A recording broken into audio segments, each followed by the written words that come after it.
Acabou a graça deles.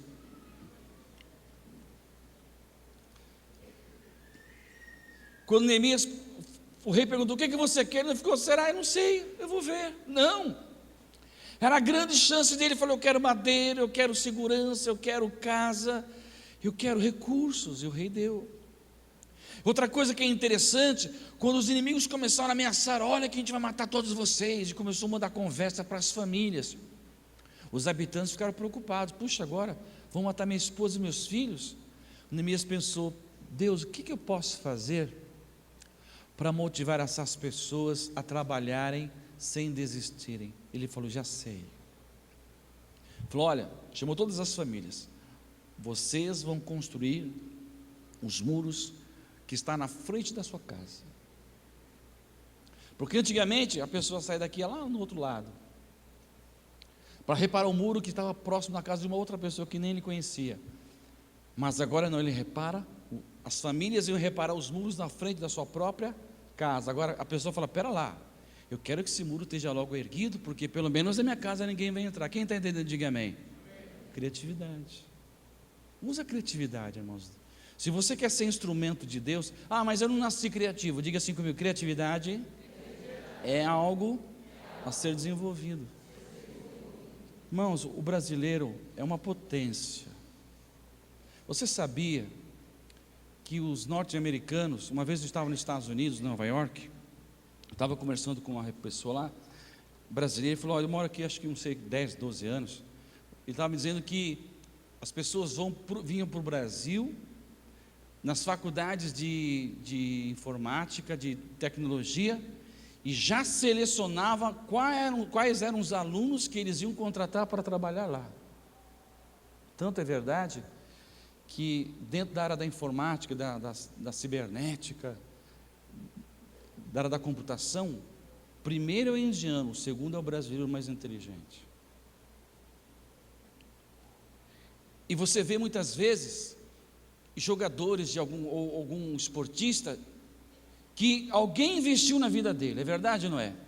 E o cara acabou se tornando. Eu lembro de um menino que está jogando tênis pra caramba, porque era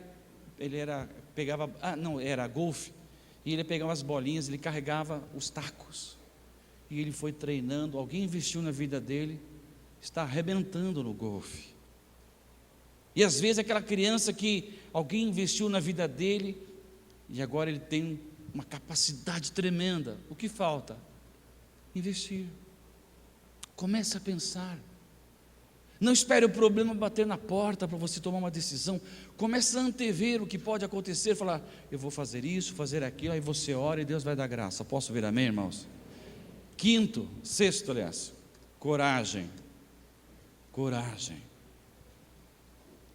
Puxa, quando a gente pensa que o Neemias enfrentou, ele tinha que ter coragem. Toda hora as pessoas diziam: vamos matar você, vamos acabar com você, vocês vão estar dormindo à noite, nós vamos entrar, vocês nem vão saber por onde foi, e vamos exterminar vocês. Puxa vida, ele tinha que ter muita coragem.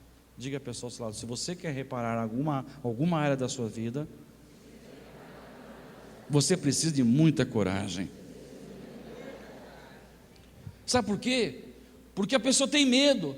Não, mas será que isso vai dar certo? Será que eu não vou ser ameaçado? Será que o inimigo não vai ficar bravo? Queridos, tem cristão, tem crente que tem medo do diabo. Dá para acreditar um negócio desse? Tem gente que fala assim: é a retaliação. Retaliação, desculpe uma expressão, uma ova. O diabo não tem poder na sua vida, porque Jesus o venceu na cruz do Calvário. Jesus diz que pôs o diabo por estrado dos teus pés, e que o nome de Jesus na tua boca tem poder, e ao nome de Jesus ele se curva diante desse nome e confessa que Jesus Cristo é o Senhor. Lucas 10, 19, Jesus diz que ele tem poder e autoridade sobre toda a força do inimigo, e nada te causaria dano algum. Pare e dá ibope para o diabo. Tudo é o diabo, você vai perceber. Eu furo o pneu, o diabo encardido. Às vezes não é o diabo, era o pneu que estava careca. Estava tão careca que se tivesse um papel escrito prego, furava o pneu.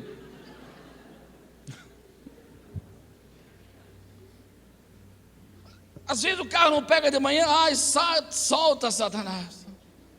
Sabe, para de ficar dando ibope para o diabo, irmãos. Às vezes não é o diabo, às vezes é a nossa displicência, a nossa negligência. Que nem uma vez um pastor me contou que um membro da igreja dele deu uma martelada no dedo, disse: Satanás, sai daqui. Vou falar uma coisa para você.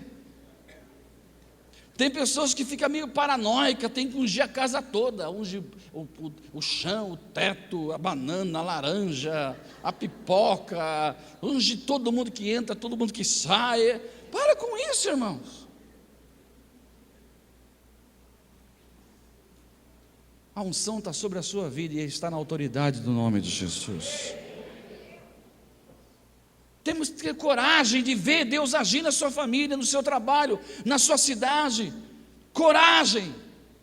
Para você ser um reparador de brecha, você tem que ter coragem. E coragem não é, veja, medo.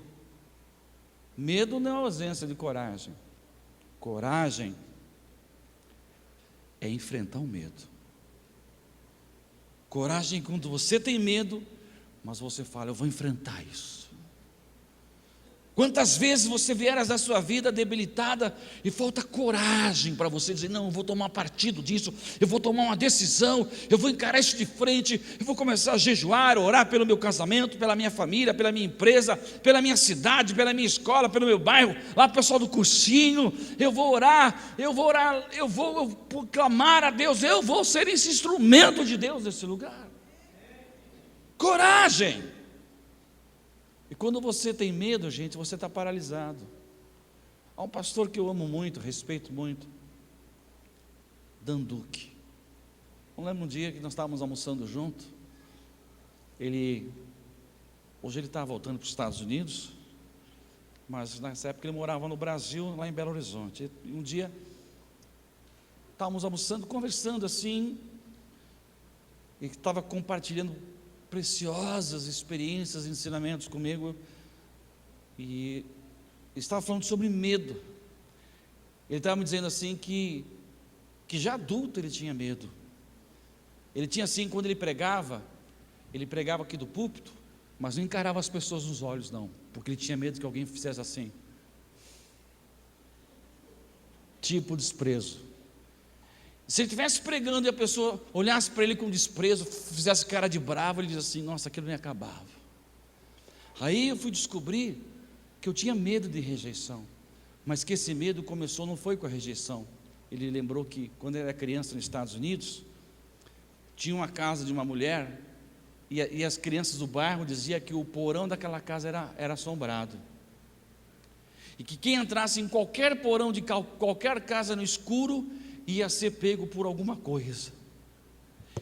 E ele ficou, dizia assim: eu já era adulto e eu tinha medo de entrar em quarto escuro. E olha que tem gente que dorme de luz acesa. É duro que quando vai no acampamento, passa um mico, tudo luz apagada, fala: pelo amor de Deus, acenda essa luz aqui. Mas a pessoa tem medo. E o Danduque, já adulto, falou: Marcelo, eu fiz o seguinte, eu fui lá para os Estados Unidos, lá no porão, eu entrei, apaguei a luz, fiquei sentado escuro, eu não tenho medo de você, eu vou ficar aqui até vencer você. Coragem não é ausência de medo, coragem é confrontar o medo. E ele falou, isso me deu tanta segurança, que antigamente eu pregava aqui de cima. Ele falou: agora não, eu prego, você pode perceber, ele falou: eu prego aqui de baixo. Quem já viu ele pregar aqui na igreja sabe que é verdade. Ele falou assim: me deu tanta coragem que eu prego olhando nas pessoas agora. Ele falou: pode até fazer cara feia para mim. Ele falou: não ligo. E quando alguém fica com cara brava, aí que eu encolo na pessoa e fico falando para ela: pois é, querido, Deus ama você e tal. Por quê? Porque ele confrontou o seu medo. O diabo sabe se você tem medo ou se você não tem. Por isso, não tenha medo. Vença o seu medo em nome de Jesus. Posso ver amém, igreja? Diga a pessoa ao seu lado: confronte o seu medo. Se Deus é por você,